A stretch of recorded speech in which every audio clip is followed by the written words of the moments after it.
পারতেন। আজকে অবশ্য মাননীয় বিরোধী দলীয় নেতার আমি মনোযোগ দিয়ে শুনেছি ওনার কথা। তাতে উনি বলেছেন সরকারি দল বিরোধী দল মিলেমিশে এক কাজ করব, রাস্তা খুঁজে বের করুন, সংবিধান সংশোধন এবং আইন প্রণয়নের জন্য ওয়েলকাম জানাই, স্বাগতম। জুলাই জাতীয় সনদ বাস্তবায়ন চায় তারা প্রত্যেকে বলেছেন। অর্ডারের কথা নিয়ে বলে যে গণভোট অর্ডার এটার কি হবে সেটাও আলোচনা করব আমরা, যদি সংবিধান সংশোধনী কমিটি বিশেষ কমিটি গঠন করা হয় সেখানে। চলুন এখানে মিলেমিশে আমরা আলোচনা করে বের করি। বাংলাদেশের জনগণের এদেশের সর্বশ্রেষ্ঠ অর্জন হচ্ছে বাংলাদেশের স্বাধীনতা। ৭১-এর সাথে আর কোনো কিছুর তুলনা চলে না। ৭১ এবং ৭২ সংবিধান কেন ভালো লাগে না আমরা বুঝি তো মাননীয় স্পিকার।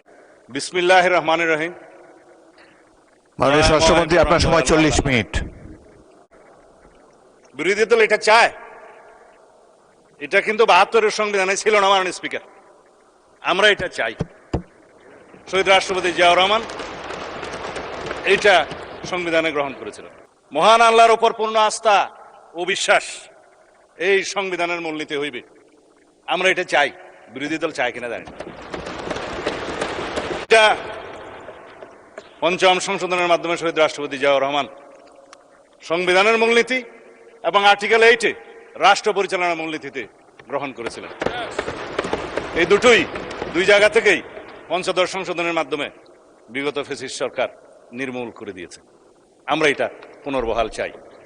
এগুলো ঐকমত্য কমিশনের এই গঠিত জুলাই সনদে থাকতে পারত।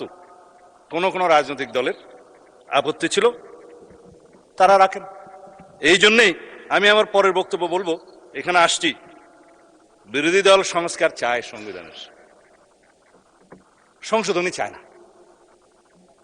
পুনর্লিখিত সংবিধান কেউ চেয়েছিল যারা বিদেশ থেকে আমদানি হয়েছিল বিভিন্ন সংস্কার প্রস্তাব সহকারে। আমরা বলেছিলাম rewriting of constitution, new constitution, গণপরিষদ, এগুলো একই কথা। যে সংবিধান আমরা যা কিছু সংশোধনী চাই, গ্রহণ করতে চাই, সেটা আমরা সংশোধনীতে আনি। তাল দপ করিয়া পড়িল নাকি পড়িয়া দপ করিল, এক কথাই তো মাননীয় স্পিকার। সংশোধনীতে আমরা চাই। এখন প্রস্তাবনার মধ্যে অনেকে প্রস্তাব করেছিলেন সংবিধানের প্রস্তাবনায় যে ৭১ এবং ২৪-কে বরাবর করে আমরা প্রস্তাবনায় নিয়ে আসি।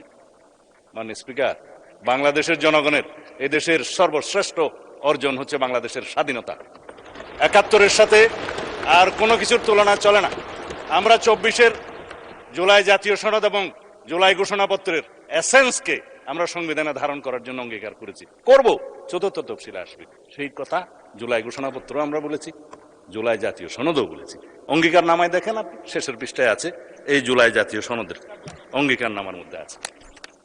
যাই হোক, এখন ৭১ এবং ৭২ সংবিধান কেন ভালো লাগে না আমরা বুঝি তো মাননীয় স্পিকার।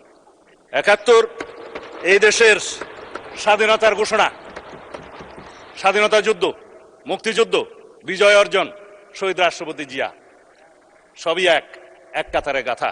এদেশের মানুষের সর্বশ্রেষ্ঠ অর্জন, বিজয় গাথা। কারো জন্য হতে পারে এটা পরাজয়ের গ্লানি, আমি ওই জায়গায় যাব না। ৭২-এর সংবিধান কেন ভালো লাগে না মাননীয় স্পিকার? আমি আজকে যারা বক্তা আছেন তারা দেখলাম যে কেউ আইন কানুনের মধ্যে নাই, সেই জন্য আমিও থাকার চেষ্টা করছি না।